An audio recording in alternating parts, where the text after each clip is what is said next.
Welcome to the Well-Being Whizz Omnicast birthday special, and today I've got a very, very special guest. I am the journalist Tevan Bhompson. I look a lot like Tevan Bhompson, the Well-Being Whizz, in a wig, but that's not true. Today we have a very special guest. It's the man himself, the Well-Being Whizz, Tevan Bhompson, and I'm going to ask him a few questions. Hello, Tevan. How are you? Hi, Tevan, and thanks very much for having me on my own podcast. Yeah, it's great to be here, and I sort of recognise you from somewhere, but I can't quite put my finger on it. But yeah, it's nice to be here. Okay, as you know, this podcast is about anxiety. Can you tell me a little more about how anxiety affected you? Well, yeah, it's why I'm here, really. I suffered from anxiety very, very badly about sort of 15 years ago. I couldn't go out. I couldn't do anything. I was, it made my life a bit of a misery. And it's why the Well-Being Whizz, i.e. me, was born. When I finally sort of managed to solve my own anxiety, I was like determined to try and help other people get over theirs too. So yeah, I had some very rough times with anxiety, and it was a particularly hard time, like I say, about 15 years ago, when it was really, really, really bad. So what would you say was the hardest part about anxiety for you in particular? I think the hardest part for me was probably the panic attacks. I really suffered very badly from them. Kind of the shaking body. I thought I was going to faint. I thought I was going to die. I had racing thoughts. And probably the other worst thing was worrying. I worried about everything. I had terribly sort of wild thoughts about how badly wrong everything was going to go.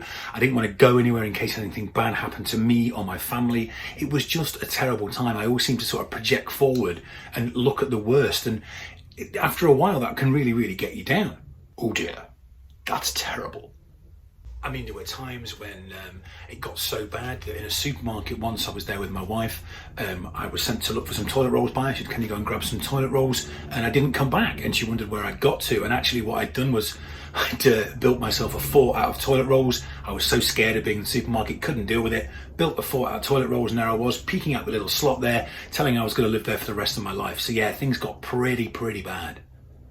So tell me, how do you feel when you finally got anxiety under control? I mean, it took a long time to get over it. I went to the doctors, I tried tablets, I tried hypnotherapy, I tried all sorts of things, CBT. I tried an awful lot of things. And in the end, it was like a kind of combination of those things. I did a lot of studying myself into my thoughts, into why I thought a certain way, why I felt a certain way, how my thoughts were affecting the outcomes I was getting. And it all started to fall into place, really. And I started to realise that I was creating my own anxiety. I was creating these situations for myself. And when that penny dropped, when the realization, like things that I wasn't my own thoughts, that I could control my thoughts, that I could decide how I felt, I could decide if I wanted to be anxious or not, and also what the physical symptoms meant, what they actually were, the physiology behind them. It sort of broke away all the fear for me, and it sort of crystallized the fact that I could control it. I could change what was happening to me. And that was the breakthrough moment, that kind of realization that I was in charge if I wanted to be. My brain didn't control me, I controlled my brain. And in fact, the funny story about that was I was watching the Ricky Gervais show with Carl Pilkington, who's like a famous kind of, I don't know, famous kind of idiot, if you like. He's even got a program called Idiot Abroad. And he said to Ricky, I'm not sure if I control my brain or my brain controls me. And that day, that's when the penny dropped for me. I was like, well, hang on a minute. Yeah, I'm not controlling my brain. My brain's deciding what I do. My brain's making me feel this way, and I need to get on top of it and get in control of it. So yeah, how I felt when I realized that was a huge amount of relief, obviously. I felt great. I sort of started to implement a lot of these things I'd read about, controlling my thoughts, feeling my emotions all the way through, things like that. And then that led to me creating almost like a framework that I cured myself with. And that then led on to me going, hang on a minute, there's thousands and thousands and thousands of people feeling exactly how I was, being awful, living in this horrible situation. And I felt like, you know what, I want to help them too. And so that's when the Well-Being Whizz was born. That's when I decided to become a coach, to put this framework out there to help people manage their anxiety. And it's important that, people understand that I've come from a place where I was exactly like they were, and I want to share that with them, and I also want to share the way I got out of it. Now, you are a coach that works with anxiety. Please tell me, what's your special sauce? What's Bevan's secret? Yeah, I help clients in several ways. I do one-to-one coaching, I do group courses, I also do video courses. I try and give people as much choice and as much opportunity to get involved as possible. You know, I don't set my prices too high. I want to try and help as many people as I can. And the way I kind of help them is I found out it was a 3-step process. It's awareness of where your thoughts are coming from, where your anxiety is coming from, how you're creating those emotions. Secondly is acceptance, accepting that it is you that's creating those emotions. It's not this outside agent. It's not this sort of monster on your shoulder, even though my latest course is called Tame Your Anxiety Monster. It's not this outside agent. All these thoughts are coming from you. You know, you control your thoughts, which control your emotions, which control your actions, control your results. And the acceptance of that is when you can then move on to the third level, which is the change level. You start to change what you're thinking, how you're feeling. And I also teach people to feel every emotion, to understand where every emotion is coming from, to feel it from start to end, not to fight it, not to push back. And that is another huge part of coping with anxiety. It's pushing back against anxiety that causes a lot of the problems. That kind of resistance and that not wanting to feel it actually causes more anxiety. It creates this kind of monster, it creates this kind of beast that's sneaking up on you and causing you bother. And I try and help people to understand that it's not an outside agent. It is them creating it. And you can choose, you can make a choice to change, and you can choose what kind of emotions and what kind of thoughts you're feeling. So yeah, that's my secret sauce, if you like. And also, I think the fact is that because I've been there, because I've experienced these same thoughts, feelings, the same sort of symptoms as people are feeling, that's a real connection there. When I start working with people and they say something to me and I go, yeah, and I've got an example that's exactly the same or similar, or I can almost, 99% of the time, I can tell them what they're thinking when I'm telling them something. So I'm like, don't think that, because this is the truth. And they know then that I've been there, I'm almost inside their head because I've felt the same feelings and I've thought the same thoughts. So that's a real big part of the process, is the fact that I'm a person who was massively anxious and now I'm a person who manages anxiety. And it's for them to be able to see that, for clients to be able to see that I've done it, and so can they. What's the one common myth about coaching you would like to dispel? I think there are 2 big myths I'd like to dispel about coaching. Firstly, everybody thinks it's expensive. No, it's not.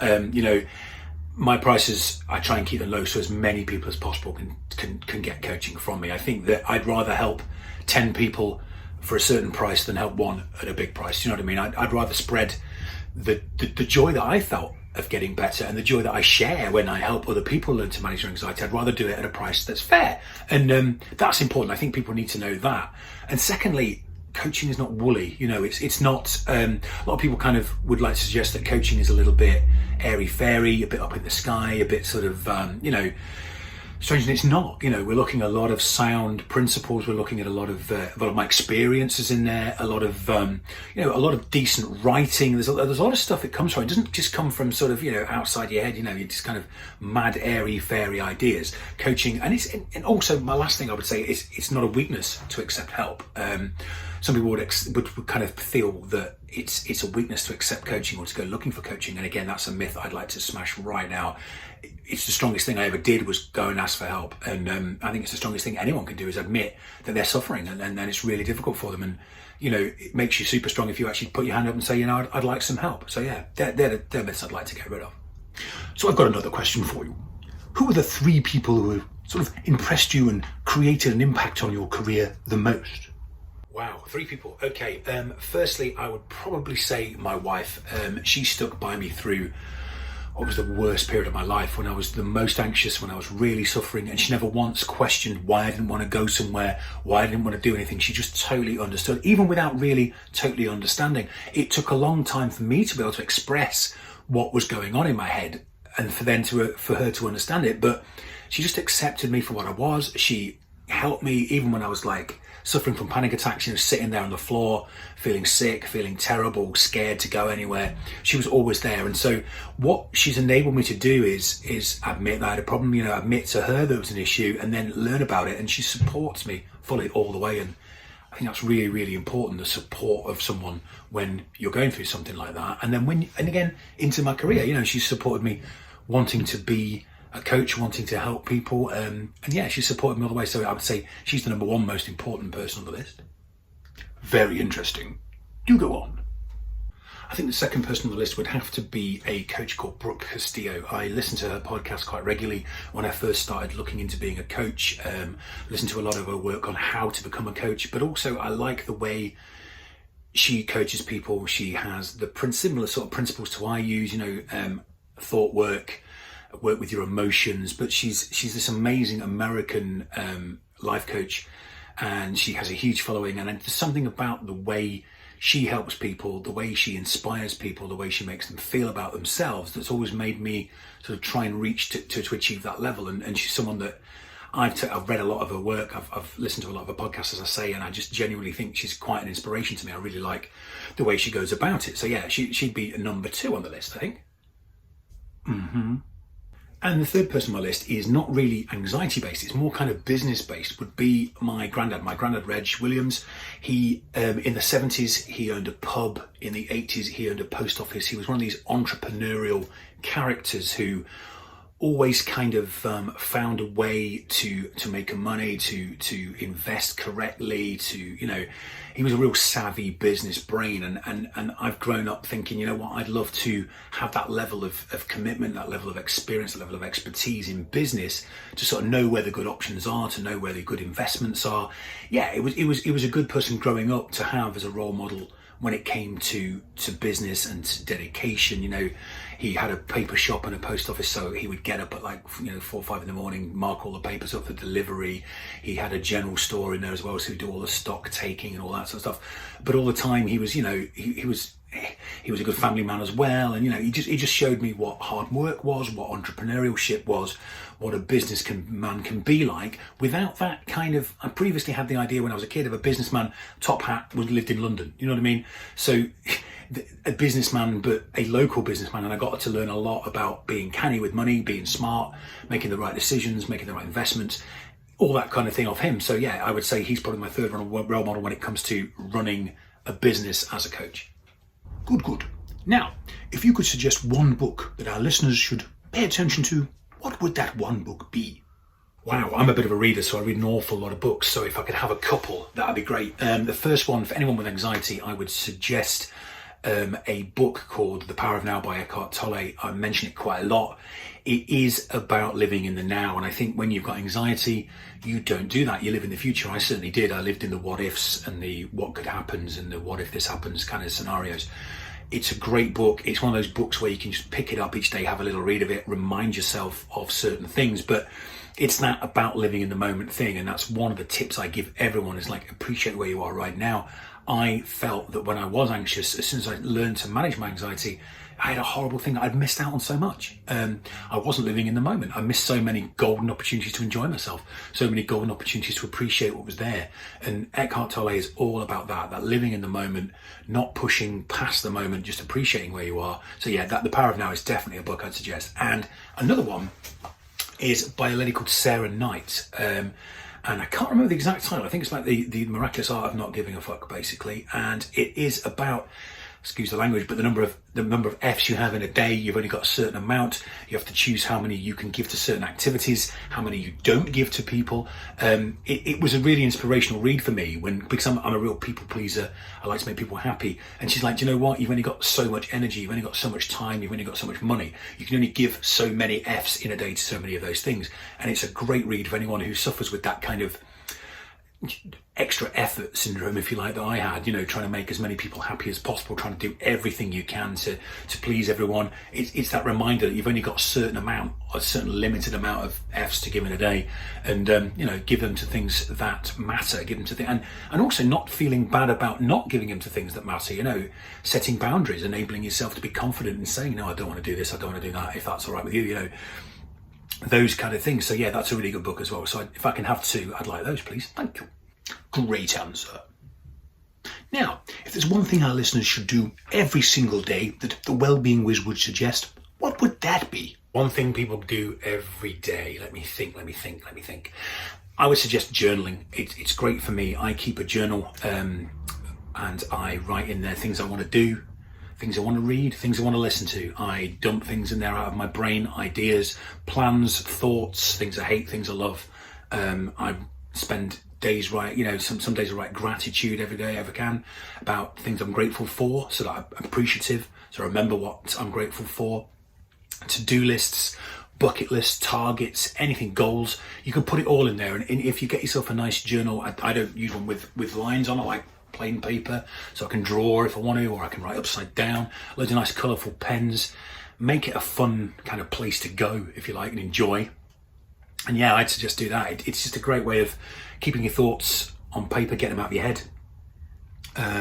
You can look back and see your development, look back where you've come. I love reading my old journals, stick things in there, make it almost like a little playground where your brain goes to play and weird dream and write things down you want to do and things that you want to read and enjoy. I mean, I've got a big list of PlayStation games I want to play. I've got a big list of movies I want to watch, music I want to listen to more, books I want to read, things I'm complaining about, things I love, things I hate. Yeah, it's a great little place to be. So yeah, journaling is something I would suggest everyone tries at least once. Brilliant, brilliant. Your answers are fabulous. Now then, you know and I know we both like time travel. If you could go back to speak to 20-year-old Bevan, what would you say to him? What advice would you have for the young man? Yeah, we love time travel, don't we? I would say to my 20-year-old self, I'd pop back, say, Bevan, look after your hair. You've got great curly hair at the moment. Try and keep that. But I don't think that's going to happen. So also I would say, stop worrying about what other people think of you. Stop being worried about other people. It's fine for you to dislike someone, but then the whole world's not allowed, no one's not allowed to like you. Give that a rest. Some people are going to like you, some people aren't. Don't worry about it. Enjoy the people who do, give the people who do like you a bit more time. Secondly, I would say you are not your thoughts. I wish I would have known that when I was 20. It took me until I was 32 to learn that. So that's very important.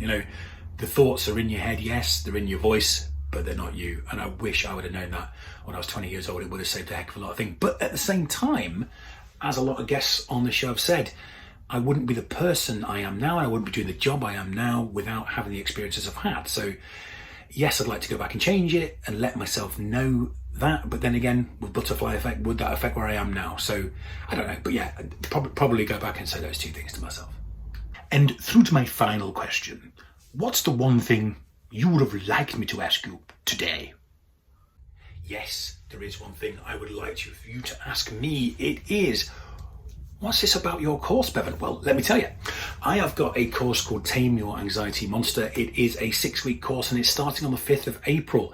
If you go to my website, www.thewellbeingwhiz.com/Tame, that's where you can find out all about the course.